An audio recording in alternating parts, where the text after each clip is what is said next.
안녕하세요. 게임하는 유부남 겜더가제입니다. 오늘 해볼 게임은 저번 편에 이은 모바일 RPG 게임 고수 절대지존입니다. 고수 절대지존은 이번에 용비불패와 콜라보를 진행하며 용비불패 캐릭을 출시하였으며 신규 서버인 불패 서버를 출시하였죠. 이번 편에는 고수 절대지존의 여러가지 컨텐츠를 다뤄볼 예정입니다. 그럼 시작해보겠습니다. 시청하시기 전에 구독과 좋아요 부탁드립니다.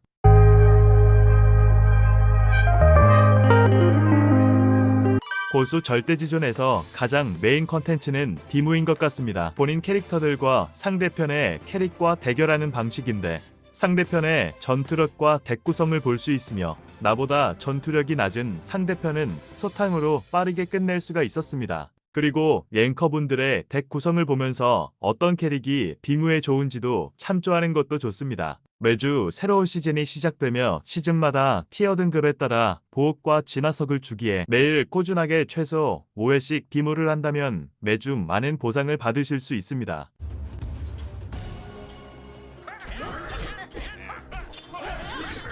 레벨 20이 되면 문파를 가입할 수가 있게 되는데 문파에 가입을 하게 되면 임무를 통해 얻은 코인으로 문파 상점을 이용할 수 있어 문파 가입은 거의 필수라고 생각하시면 됩니다. 그리고 문파원들과의 소통으로 게임에 대한 정보도 공유할 수 있기에 인원이 많은 문파에 가입하시면 좋을 것 같습니다.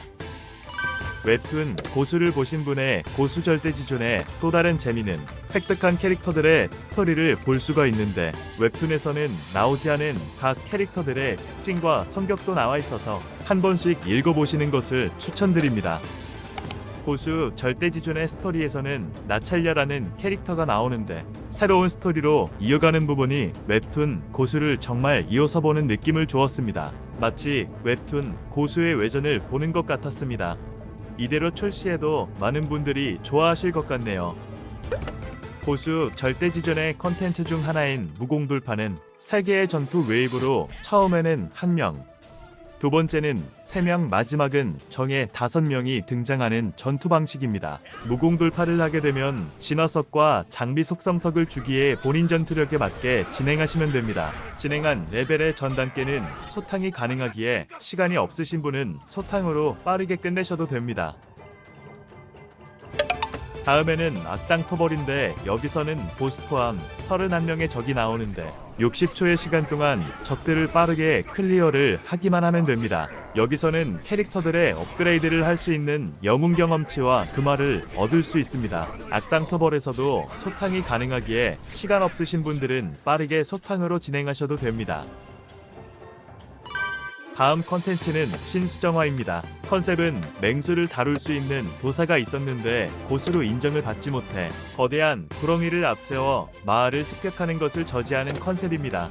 구렁이의 HP바가 한 줄 한 줄 줄어들 때마다 구렁이는 폭주를 하며 외형이 바뀌고 강력해집니다. 그리고 매일 구렁이의 속성이 바뀌게 되는데 더 높은 점수를 얻기 위해서는 구렁이의 속성에 따라 캐릭터의 속성을 바꿔가며 진행하시면 좋을 것 같습니다.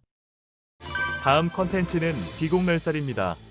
여기서는 머리는 사람이고 다리는 거미인 인면지주를 상대하는 것인데 여기서는 인면지주의 각각의 부위를 따로 파괴할 수가 있는데 캐릭터의 위치에 따라 공격 부위가 다르며 부위마다 타겟 시 얻는 효과들이 다르다 보니 유리한 효과를 얻을 수 있게 배치를 하면 좋습니다. 그래서 여기서는 스킬의 공격 범위가 넓은 캐릭터를 사용하게 되면 조금 더 유리한 전투가 됩니다. 다음 컨텐츠는 문파를 가입해야 참여할 수 있는 습지괴수 컨텐츠입니다. 여기 습지괴수 두꺼비도 구렁이와 마찬가지로 일정 단계에 도달하게 되면 외형이 변형되며 더욱더 강력해집니다. 습지괴수는 매주 1회씩 시즌이 정산되며 한 시즌 각각의 유저들의 최고 점수를 합산해서 문파 점수로 기록이 되며 정산을 하게 됩니다. 매일 속성이 바뀌는 구렁이와는 다르게 두꺼비는 매 시즌마다 속성이 바뀐다고 합니다. 습지괴수를 참여하게 되면 문파 코인을 얻게 되는데 얻은 문파 코인으로 문파 상점에서 이것저것 살 수 있기에 매주 열심히 두꺼비를 때리셔야 합니다. 이번 용비불패와 콜라보를 진행하면서 폐관 수련에도 용비불패 폐관 수련이 추가되었습니다. 이 용비불패 팩원 수련은 용비불패에 관련된 캐릭만 사용할 수 있다 보니 용비불패 관련 캐릭이 최소 5명이 안 모였다면 클리어하기가 꽤 힘들어 보였습니다. 캐릭터만 있다면 나중에 설명할 축복의 재단으로 충분히 클리어가 가능해 보였습니다. 그리고 뽑기를 하다 보면 황집사라는 캐릭을 얻게 되는데, 황집사는 천공과 마공의 속성을 둘 다 가지고 있는 캐릭터였으며 전투하는 캐릭터가 아닌 천공과 마공의 캐릭터들의 진화에 쓰이는 재료로 쓰입니다. 천공과 마공 캐릭터들은 강력하지만 얻을 확률이 낮기에 등급을 올리기가 힘든데, 천공과 마공의 두 가지 속성을 지니고 있는 황집사를 업그레이드 재료로 사용이 가능했습니다. 뽑기 외에도 이벤트와 상점에서 황집사를 구할 수 있는 기회가 많기에 기회가 될 때마다 황집사를 구매 또는 얻어두시면 나중에 천공과 마공 캐릭터를 육성하는 데 도움이 됩니다. 고수 절대지존에서 장비는 등급만 올릴 수 있는 것이 아닌 무공 돌파를 통해 얻은 속성석을 이용해서 각 무기에 속성을 부여할 수가 있는데, 무기의 등급별로 필요 속성석 개수는 달라지며 속성 부여할 때마다 랜덤하게 속성이 붙게 되는데, 무기를 사용하는 캐릭터와 동일한 속성을 뽑아야 하기에 여러 번 돌려야 운 좋게 걸리게 됩니다. 속성이 붙게 되면 그 장비의 능력치가 10%가 상승하게 됩니다. 초반에는 낮은 등급 장비들은 능력치가 낮아서 10%를 올려도 상승되는 능력치가 낮고, 장비들을 교체를 빨리 하다 보니 속성 부여는 천천히 하시는 것이 좋을 것 같습니다. 스테이지 3류 25막을 모두 완료하게 되면 2류 스테이지가 열리고 축복의 재단도 같이 열립니다. 축복의 재단은 레벨이 가장 높은 캐릭 5명이 재단에 배치가 되며 5명 중 가장 낮은 레벨의 캐릭터 레벨이 기준이 됩니다. 그리고 오른쪽 슬롯에다가 레벨을 안 올려두었던 캐릭들을 선택하게 되면 선택된 캐릭들은 메인 캐릭의 최저 레벨에 맞게 올라가게 됩니다. 여기서 선택할 캐릭들은 속성 던전이나 좀 전에 용비불패 팩원 수련에서 사용할 캐릭들을 넣는다면 수월하게 진행할 수가 있습니다. 축복의 재단 슬롯은 특정 스테이지를 클리어하면 얻는 축복의 돌과 보옥을 통해서 개방할 수 있습니다.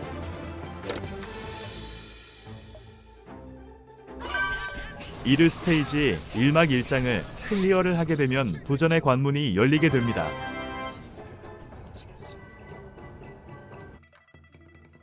도전의 관문은 기존의 캐릭ter을 사용해서 진행하는 컨텐츠가 아닌 도전의 관문 전용 캐릭ter를 뽑아서 그 캐릭ter를 강화하고 레벨업을 시켜서 던전을 클리어하는 컨텐츠입니다. 여기 소환권은 매일 10장씩 주며 퀘스트로 10장을 더 얻을 수가 있습니다. 도전의 관문 캐릭 소환은 매 시즌 3개의 속성이 랜덤하게 결정되며 모두 SSR 등급의 캐릭들만 소환을 합니다. 뽑기도 운이 좋아야 좋은 캐릭들이 중복이 되게 나오고 던전에서 높은 점수를 얻을 수가 있습니다. 이제 뽑은 캐릭들 중 메인 캐릭터 5마리를 결정하고 조합을 생각해야 합니다. 여기서 기존과 다른 강화 방식은 10성까지 같은 종류의 캐릭 5성짜리를 넣어 강화를 할 수 있습니다.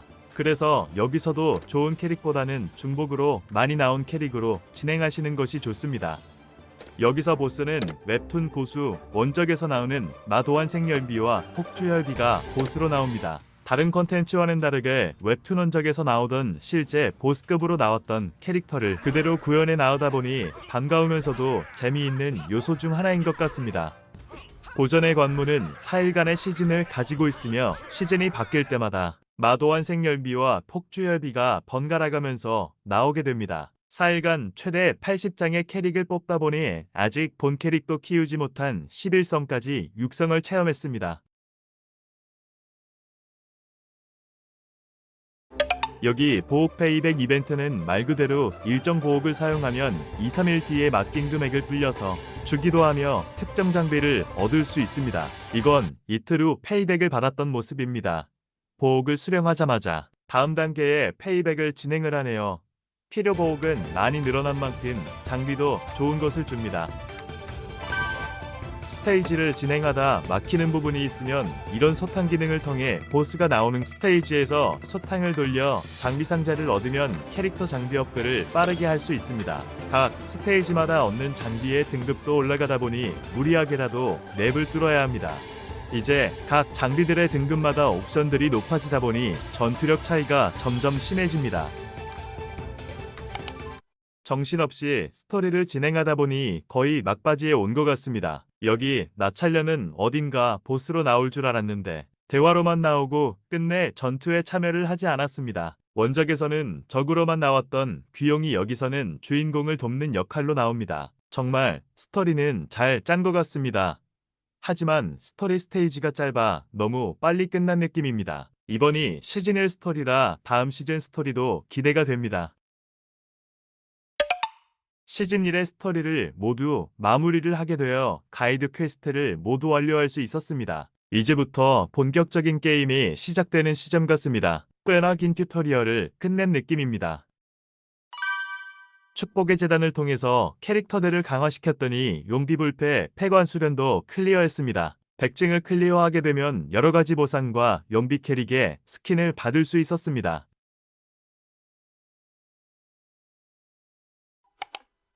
아직은 직업 장비를 얻을 수 있는 기회가 없다 보니 페이백으로 받았던 직업 장비가 전부였습니다. 받았던 직업 장비는 녹색 등급의 장비였는데 각 직업 합성석을 통해 장비 업그레이드가 가능했습니다. 대신 직업 장비 합성석은 당장은 쉽게 구하기 힘들어 한 단계씩밖에 업그레이드할 수 있는 수량밖에 없었습니다. 등급이 올라가야 속성 능력치도 어느 정도 효과가 나타나는 것 같습니다.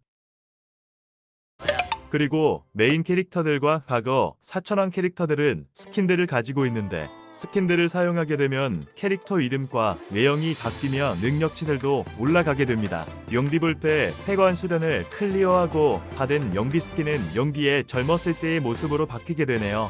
여기 구위도 젊었을 때의 모습으로 바뀝니다. 구위는 제가 생각했던 그 모습인데 용비는 제 기억 속과 많이 다른 모습인 것 같습니다. 원래 주력으로 안 키우던 폭주열비 캐릭인데 뽑기에서 한두 개씩 나오더니 결국 제가 가진 캐릭 중 가장 높은 등급의 캐릭터가 되버렸습니다. 제가 키우던 조합은 내공이다 보니 조합 재료들을 나눠 써서 등급 올리는데 힘들었는데 폭주열비는 외공 속성이라 조합 재료들이 넘치다 보니 그나마 쉽게 강화시킬 수 있었습니다. 지금은 거의 초반이다 보니 티어 등급표보다는 정말 등급이 높은 캐릭을 키우고 스테이지를 미는 게 확실히 좋은 것 같습니다. 최종 폭주열비를 9선까지 만들 수가 있었습니다. 확실히 등급을 올릴 때 기본 스탯들의 상승량이 어마어마했습니다. 제 조합에 역사 캐릭이 없어서 몸빵할 수 있는 직업이 없었는데 정말 다행이네요. 레벨을 도연과 전환하긴 했지만 진화석 재료가 부족해 레벨을 많이 올리진 못했지만 바로 실전으로 투입시켰습니다. 확실히 다구를 맞아도 좀 버티는 감이 있군요. 레벨만 더 올린다면 1인분 이상을 할 것 같습니다. 폐관 수련을 150층을 넘게 되면 폐관 수련 속성별로 또 열리게 되는데 여기서 한 번에 멘붕이 찾아옵니다. 일반 모드는 모든 속성을 출전시킬 수가 있었는데 이번에 열린 속성 폐관 수련에는 각 속성 캐릭들만 출전이 가능했습니다. 내공 속성이 주로만 육성했던 저로서는 당장은 답이 없어 보였습니다. 그리고 1단계도 난이도가 높아서 제 내공 주력 조합으로도 간신히 깨는 정도였습니다. 이제는 외공과 신공의 티어 높은 캐릭들도 모아서 축복의 시전으로 다 넣어놔야겠네요. 메인인 강용은 고정 출전이라 각 속성별로 4개의 캐릭을 육성해야 할 것 같습니다. 이제는 인연 효과가 열렸습니다. 말 그대로 캐릭터 간에 인연이 있으며 각 해당 캐릭터를 8성으로 올리게 되면 해당 캐릭터의 능력치가 올라가게 됩니다. 강용 캐릭은 제 메인 조합에 있어서 다행인데 명정대사는 티어도 낮은 캐릭이라 등급을 올리는데 꽤나 많은 시간이 필요할 것 같았습니다. 또한 주력 캐릭 말고도 인연을 달성하게 되면 오른쪽 상단에 하트 모양이 있는데 총 5개의 인연을 만들면 전체적인 계정 버프를 받을 수가 있었습니다. 캐릭터 티어가 낮다고 무턱대고 제물로 사용하면 안 될 것 같네요. 폭주열비를 몸빵으로 세우니 스테이지 미는 속도가 확실히 달라졌습니다. 드디어 리류 스테이지를 모두 완료했네요. 인류 스테이지가 열리면서 2년 룬이라는 것도 열렸습니다. 룬이라는 것은 이번엔 각 직업마다 업그레이드를 하는 것이었습니다. 여태 가방에만 쌓이던 룬을 드디어 사용을 하게 되었네요. 이벤트로 룬들을 몇백 개씩 보유하고 있어서 이것저것 많이 올릴 줄 알았는데 생각보다 몇 단계 못 올리고 다 써버렸습니다. 능력치는 각 직업에 맞게, 역사는 방어와 체력을, 딜러는 공격과 방어 관통을, 버프 직업은 체력과 방어력 위주로 올려주었습니다. 룬은 아직 상점에서만 구입이 가능했습니다. 나중에는 룬을 구하는 던전이 생기지 않을까 싶네요.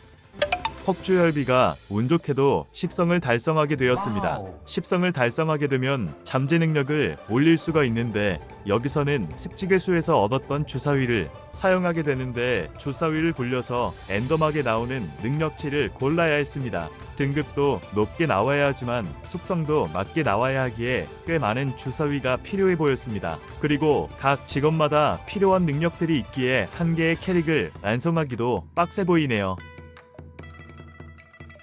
자, 여기까지 고수 절대지존을 즐겨보았습니다. 제가 좋아했던 웹툰이었던 만큼 플레이를 하는 내내 웹툰을 다시 보는 듯한 느낌을 받았고, 오랜만에 하는 수집형 게임이라 캐릭터를 수집하는 재미도 좋았습니다. 캐릭터의 성장 요소들이 많다 보니 과금 요소 부분도 많아 보이긴 하지만 충분히 무소과금 분들도 가볍게 즐기실 수 있을 것 같습니다. 끝까지 시청해주셔서 감사합니다. 다음에도 재미난 게임으로 찾아뵙겠습니다. 그럼 안녕히 계세요. 다들 좋은 하루 보내세요. 감사합니다.